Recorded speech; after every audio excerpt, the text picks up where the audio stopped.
Some characters in here that you just, ooh, they make you so mad. Like, there's gonna be instances, if you read this, you're gonna be upset. You're gonna be like, why? Why would you do that to someone? How could you? How could you? Hello friends, welcome back to my channel. If you're new here, welcome. My name is Ariana, but you can call me Ari. And today I will be talking about the books that I read in March that made me feel some deep, complex emotions. Not only did they make me feel deeply and complexly, they have made me start to journal again more consistently. And journaling has always been a part of my life, one way or another, whether it's journaling for a class or jotting down notes or writing to prepare for my students. But lately, the type of journaling that I've been missing, that I've been needing, that I've been craving, that has been fired within me again is reflective journaling. Journaling for myself, not for any particular deadline or any expectation for others to see. The notes that I've been taking on the novels that I'm going to share with you, I've journaled about, and I have just been reflecting on them and doing research on them and kind of compiling my notes this way. I've often used my notebook for my videos, but this time it felt like I was having more of a personal experience, and I think it has something to do with the nature of the books that I chose. So I'll just say that the books all deal with very intense topics, heavy topics. There are triggers. I encourage you to do your own research, to take care of yourself. If you are considering picking up any of these novels, please look into these novels, read the synopses, get a feel for what could be involved. I tend to just jump in with books. I don't often like to read up too much on them before I get into them, and sometimes that backfires in a way that I'm not expecting something to happen and it does, and I have to decide how I'm going to recover from it and keep going, or if I'm going to stop and pause and come back to it at another time, or just not at all. Usually I'm able to finish books with these type of topics, but we will be discussing these things a little bit, and so I just want you to be aware that if there is ever a point where it's too much for you, please do take care of yourself and make sure you educate yourself on the things that these books do involve. So the month of March was a very heavy reading month in the sense that the books I chose were very heavy. First book I want to talk about is Nightcrawling by Leila Motley. This is a story that follows Kiara and her brother Marcus. They have both dropped out of high school and they now live alone in a rundown apartment complex. They are both, I believe Kiara is 17 at this point and Marcus is 18. And Marcus is an aspiring rapper. He wants to follow in the footsteps of his very successful uncle, who is a successful rapper. And so he spends countless hours working on his music. However, Kiara and Marcus are in a very tight spot as don't have any money. They have just gotten notice that their rent has increased, and Kiara has other responsibilities that require her time, attention, and money. And so Marcus is not very helpful in the financial department, and he very much is chasing his dreams as a young person should be able to do.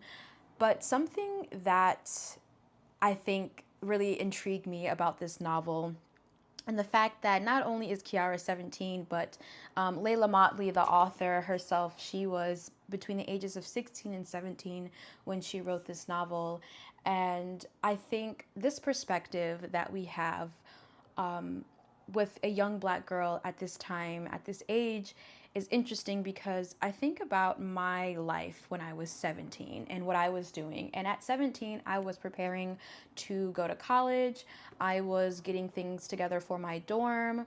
I was hanging out with friends. I was planning my senior skip day with my senior class. I was doing these things that a 17-year-old should have the opportunity to do.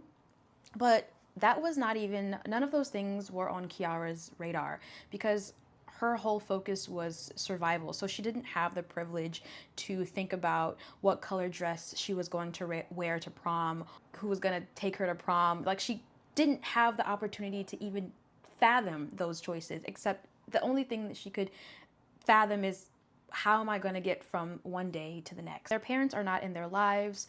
Her father had died of I want to say, like, lack of medical attention, mixed diagnoses, lack of diagnoses, and he died as a result of that shortly after he was released from prison. And their mother is in a rehabilitation center, a facility, after she did attempt to end her life, and she also took the life of her youngest child. And so the adults in their lives are just unreliable. Also, the uncle rapper has no interest in helping or supporting Marcus's dreams at all whatsoever. And so I watched an interview with Leila Motley. I think it was just the Oprah Winfrey interview where she was, well, actually, no. I read an article where she was talking about how her age gets brought up a lot in conversation. Like, wow, you were 16, you were 17 when you wrote this novel. That's insane. And, she said that she could understand their surprise, but she was also curious about it because it made her wonder if we generally, as a society, just don't trust teenagers to create, to have ideas, to dream, to reinvent. And it made me think about my own experiences and growing up, and how there is that weird dichotomy where you are growing up, you're becoming a young adult, and you're going into your 20s. And even now in my late 20s, I find this to happen. And I think not only does it have to do with age, but also race, but the fact that people want to give young adults, young late teens, responsibility and expect them to have, a trajectory in life, but they also at the same time don't really trust you to have that. And so it's this weird thing of like, yes, you need to be doing more. Yes, you need to pay your dues. Yes, you need to show up, but also we don't trust you to do any of those things. And so, right? It's just this weird, like, it's interesting that, like, do we just not believe in our youth enough to believe that they can inspire, to change, to write a novel like this? And I think it starts there. I think when I think about Kiara and Marcus's situation, it's like, how many times did an adult, look at them and say, I believe in you and you can do this? How often did they hear that they shouldn't cry, or that they shouldn't feel, or that they shouldn't dream, or that their dreams are impossible? And so when I think about Marcus's situation, because we talk a lot about Kiara, I think about the fact that he's just like Kiara in the sense that he has a dream, and the sad difference is that he can't let go of the fact that it's unfair, that he doesn't have room to dream right now, that he has to focus purely on survival. And so he gets wrapped up into drugs and guns, and he ends up going to jail as a result. And Kiara starts nightcrawling to support herself, Marcus, not only herself and Marcus, but she's also taking care of the child next door, her next door neighbor's son, Trevor, who's about 9 years old. And so her next door neighbor, Dee, has a drug addiction, and she's flitting in and out of the apartment complex. She's never really there. And so Kiara has taken on the responsibility as caretaker towards Trevor. So not only does she have herself to worry about, she has Marcus to worry about, who is off at the studio not finding a job, and she has to worry about Trevor as well. And so as a result, she starts to get into sex work. And when she gets into sex work, she gets involved with some seedy, corrupt cops. And that sparks a trial. And she is wrapped up in this lawsuit. And it's also a story about how Black and brown girls who are forced to do things that otherwise they wouldn't do if they didn't feel like they need to or had another way out.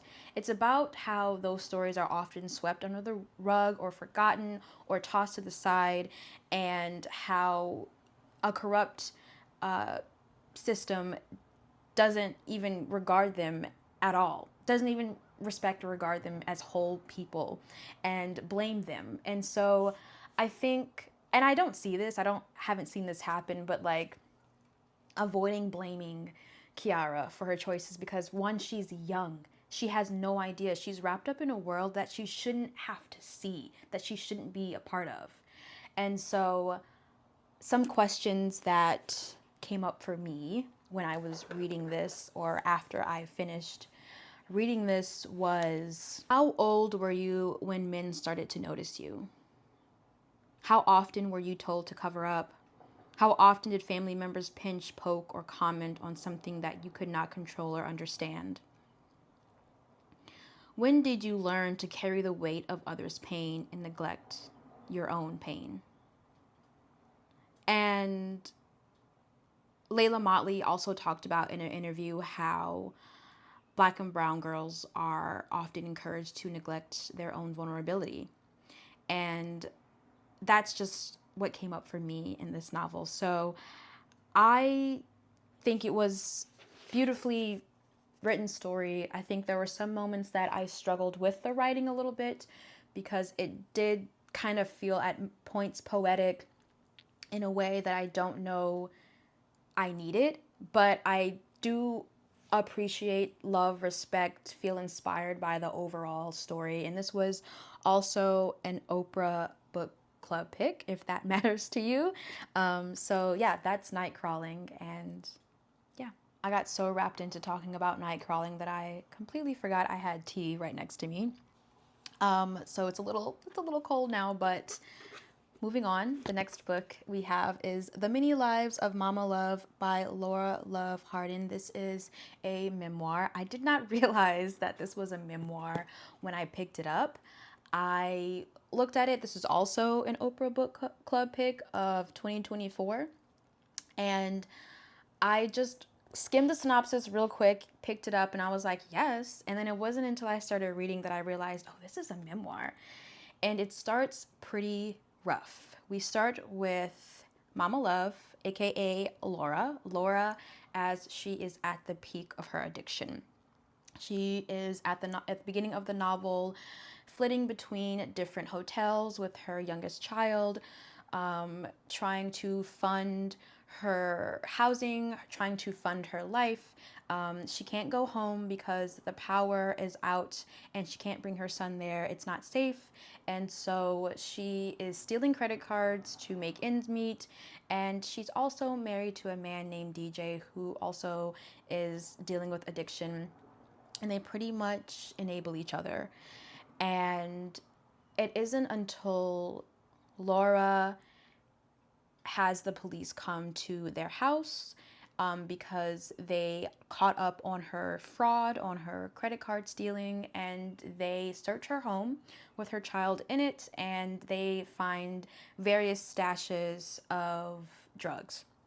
And so both her husband and Lara are immediately taken into custody, and they have an emergency CPS take their child, and so they're in jail. And this is a very hopeful story, I want to say. I know that I started off with a lot, and it feels like a lot. The first 50 pages were really hard. I mean, really hard for me to read. And I was like, I know this gets better because she writes a book and she publishes it, and there is that side of the story in here as well.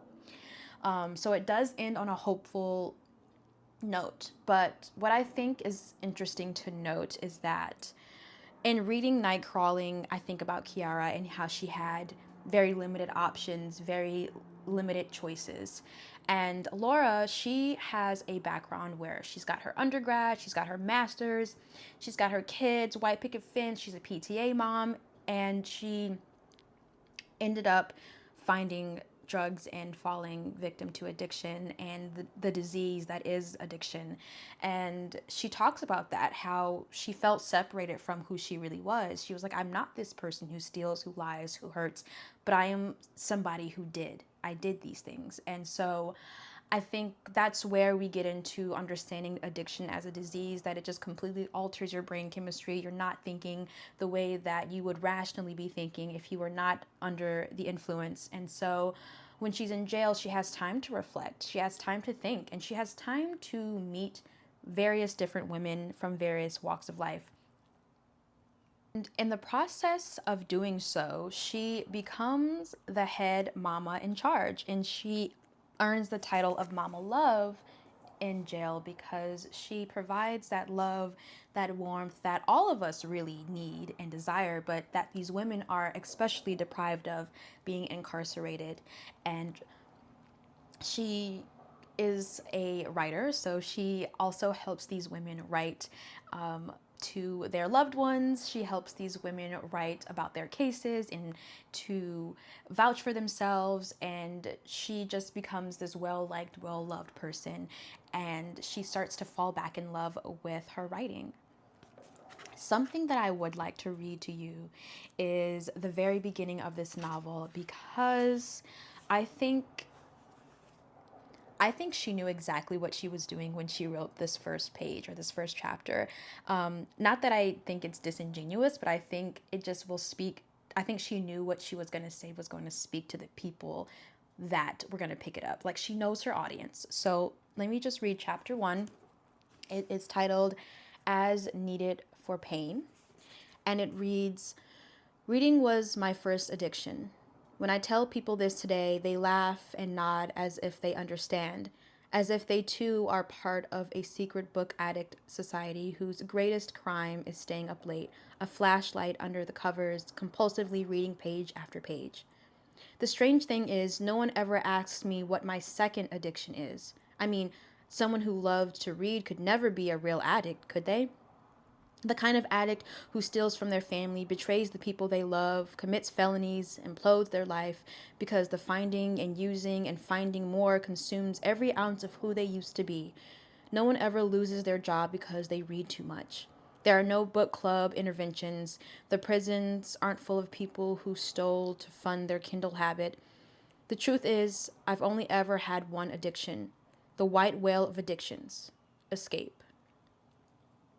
She goes on to elaborate on that. It really struck me and resonated with me because then she talks about, well, ultimately it's the second one is escape. And I think that's the real addiction there, is needing to feel like, or feeling like that there's something better, that there's always something more, that there's a stronger feeling, a better thing. And if I just keep working at it or keep searching for it, I will find it. And I think, ultimately that's what led her to her addiction, is trying to find something even better than what I'm experiencing. And so when she, goes in and meets these women in this jail, she starts to, for one, she's sober and she's able to think and act more clearly. And so when she's released on bail, her husband DJ is also out on bail, but DJ is not having the similar kind of epiphany or experience. At this point, Laura is very focused on trying to get her child back, but her husband DJ is holding her back, and she ends up relapsing. And it's hard to read because you see her grappling with like what she should do, and she falls right back into it, and she ends up going back to jail and then is sent to prison where she gets her sentence. And within this novel, there's also conversation and discussion about the prison ecosystem and recidivism, how people the system is almost built on the work, the free labor of incarcerated people. And not only that, it's also just counting on you to fail. And they set up all these parameters for you to basically fail. And a lot of people don't have the support that Laura was able to attain through her sentence. So it's even harder. She talks about how it can be even harder for other women who are just sent out into the world, expected to do all these things, get a job, go to these different places, these different facilities that happen to be on different parts of the town, and get drug tested and pay this fee, and like also dealing with the fact that Laura's story was all over the news. And so her old community isn't accepting her. She's dealing with judgment. She's dealing with false accusations. People are accusing her of things that she didn't do, and she has to go to trial and say. And so it's just so much of like, so much is meant for you to go back, to be set back. But something that kept Laura going was her, one, getting her children back, and two, her writing. And she started to use that. And as she was released from prison, she also started what was called the Gemma Project. And the Gemma Project is a gender responsive organization serving incarcerated and formerly incarcerated women with integrity and compassion. And so she was able to turn it all around. And DJ, her husband, actually, I think he went on to be a runner and like started to do races more professionally and competitively. And so they both were able to separately, they grew separately. She ended up remarrying, finding someone else she loved deeply. And then actually, I think they may have broke up. I think they may have broke up. I'm not sure that she ends this novel with someone, but regardless, she ends up going on Oprah. This book ends up being an Oprah pick, and like her world is turned around. So this does have an hopeful spin to it, and honestly, it reads like a meditation. Parts of it read like a meditation or like self-help, or like, you know, just it's very hopeful and inspiring towards the end. The beginning is rough, but the end is very strong and beautiful, and it's great to see her come back around to herself and, you know, open up another positive passage in her life. And so, yes, this is The Many Lives of Mom and Love. I really, really enjoyed this one. The next one we're going to talk about is Shuggie, Bain, a novel by Douglas Stuart. This is a book that just kind of fell into my lap. I wasn't looking for it. I was just on Goodreads looking for books to read, and this one, I don't know, I came across this, and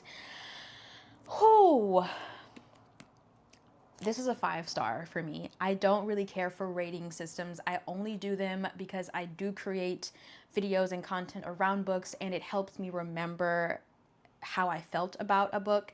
So I don't really like star ratings, but I just have to say this one was really, really good because, for one, this is based off of true events of the author Douglas Stuart's life. I don't think everything is exactly to a T true, but I think there are, I don't know if he has like an interview discussing what's all involved, but there are some true events in this novel. And so let's just get the backdrop, the landscape of where we are in this book.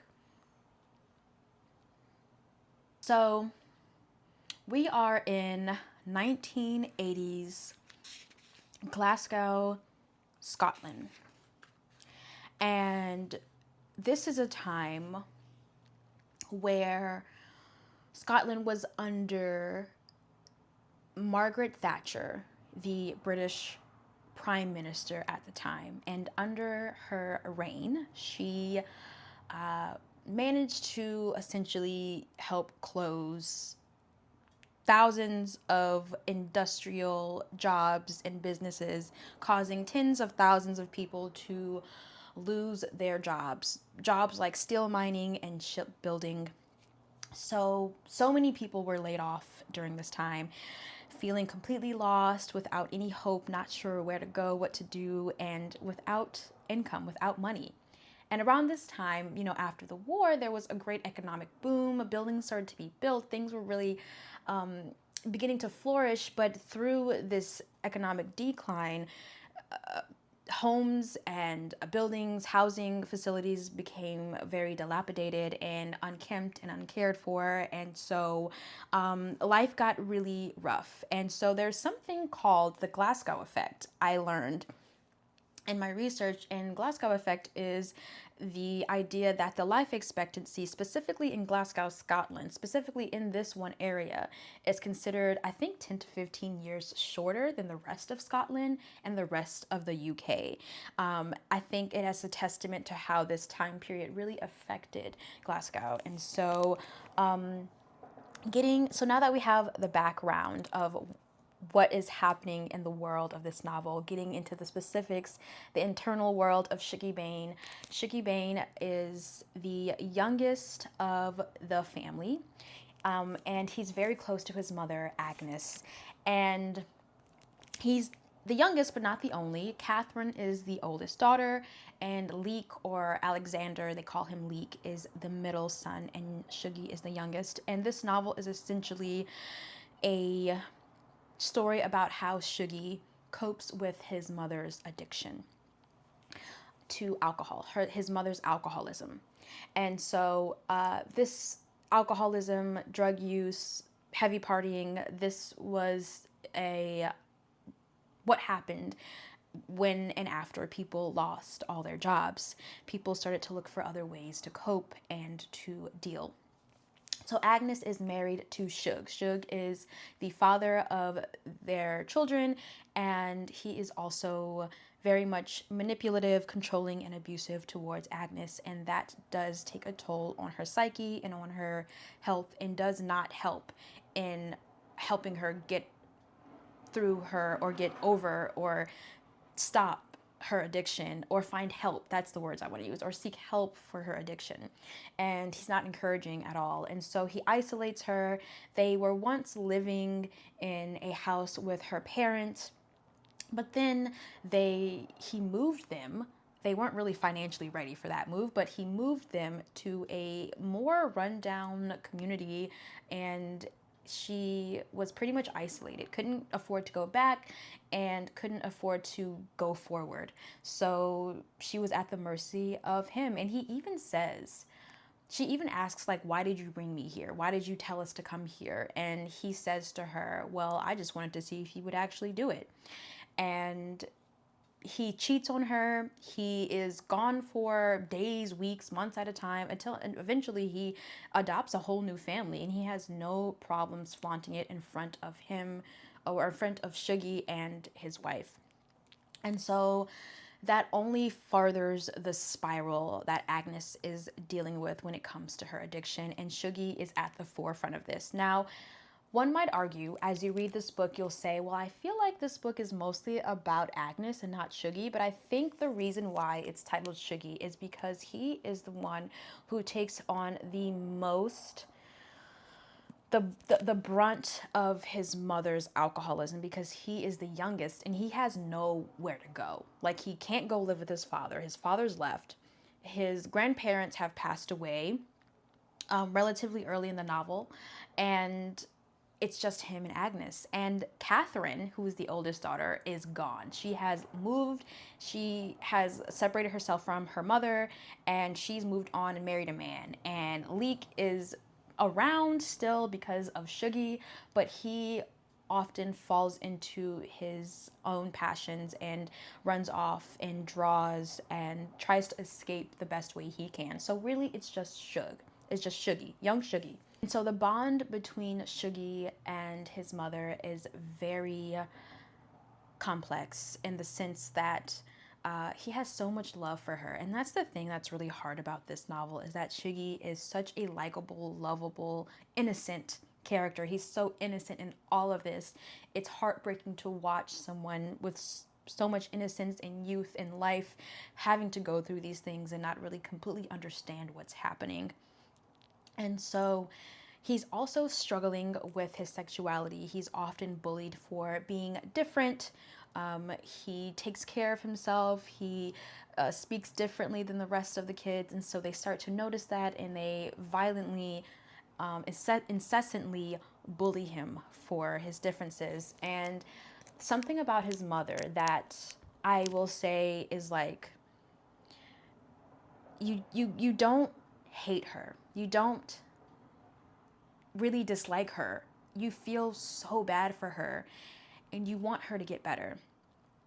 And the thing that I can acknowledge that his mother did was she encouraged Shuggie to be his full self. She had a lot of pride, and even though she was dealing with alcoholism and her own addiction, she would try to dress the best she could, take care of her appearance, hold her head up high, and she would encourage Shuggie to do the same, and he looked up for her for that. And he always carried himself with an air of importance, and people noticed that everywhere they went. No matter how far gone she was, she would carry herself so well. And something that Douglas Stewart did very well was making it to where none of these characters felt, well, no, that's not true. There are some male characters, honestly, there's some everything, some characters in here that you just, ooh, they make you so mad. Like, there's going to be instances, if you read this, you're going to be upset. You're going to be like, why would you do that to someone? How could you? And so if you're turned off by reading this book, I understand, but hear me out in saying that there is so much love and hope in the darkness of this story. There are moments that are so beautiful and full of love, life, and laughter. There are moments that are so rich with joy, but there are also ebbs and flows and peaks and valleys of sorrow and deep sadness and deep, complex, heavy things happening. And so I loved it. I think it was beautifully written. I think it was so honest. I think I mentioned in one of my previous videos when I first started to read this novel that it reminds me of A Little Life. And I pulled this from a writer that I enjoy, Roxane Gay. She had a review on Goodreads and she mentioned that it reminded her of A Little Life. And though I could see exactly where she's coming from, in that, what I will say to deter you from thinking that it's going to be anything like A Little Life, the difference between A Little Life and this for me is that A Little Life was passages, long narrative passages of trauma, and I think it was mostly an explore of how long-term trauma can affect the psyche. This is this is real life events that have happened, and the sequence is non-linear. It's not always long passages of trauma, but it's also not always long passages of joy either. There's this like real sense of like reality here, if this makes sense. I'm not saying what happens in A Little Life is not someone's reality. There are billions of people in this world, and it would be ignorant for me to think that that could not and is not happening for someone at this very moment. But I think that there were parts that didn't help the story, that I felt like we were just experiencing this level of trauma for trauma's sake sometimes. This is my reflection after reading it years ago. But Shuggie Bain, I feel like, tells a story at a real time in history. And there are people that can attest to this experience. And so it just resonated with me more. And I want you to take care of yourself going into this book, but know that if you do, it's a beautiful journey, and I don't think anyone will regret it. There is also, to note, some Scottish vernacular. So there is references or like different sayings that you may have to look up.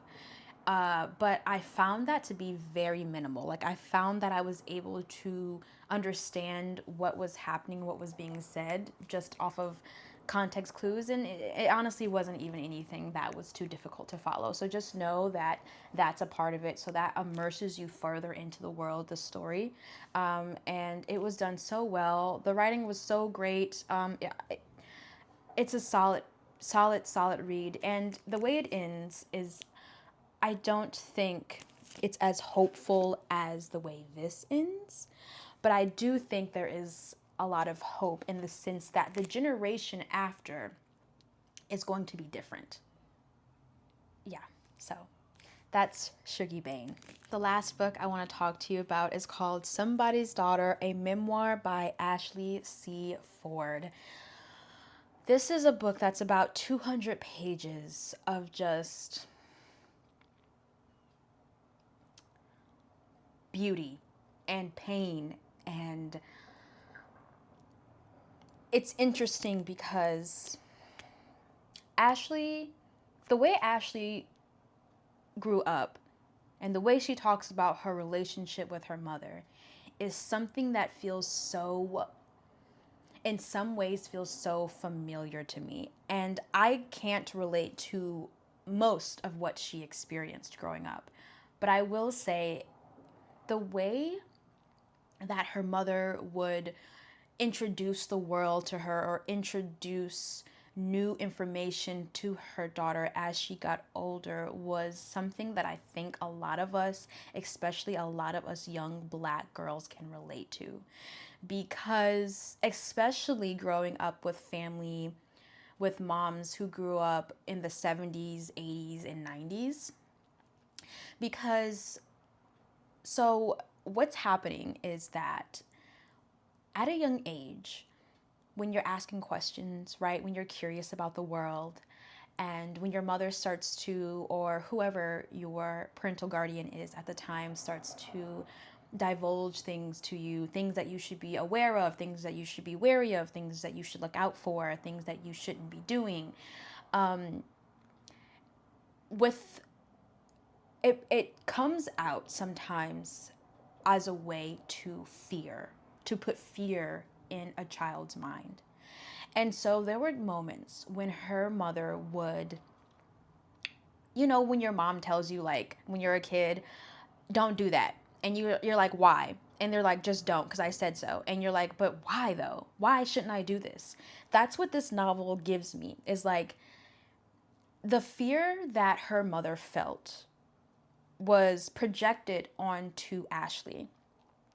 And in that happening, it caused Ashley to fear things before they happened, or to not understand the fear, and to always be on pins and needles waiting for the worst thing to happen, because my mother told me that the worst thing can happen. And without understanding why or where it's coming from, she's just got carrying this kind of weight everywhere about everything. And like this fear about life itself just carried through her life. And we start with her in the novel.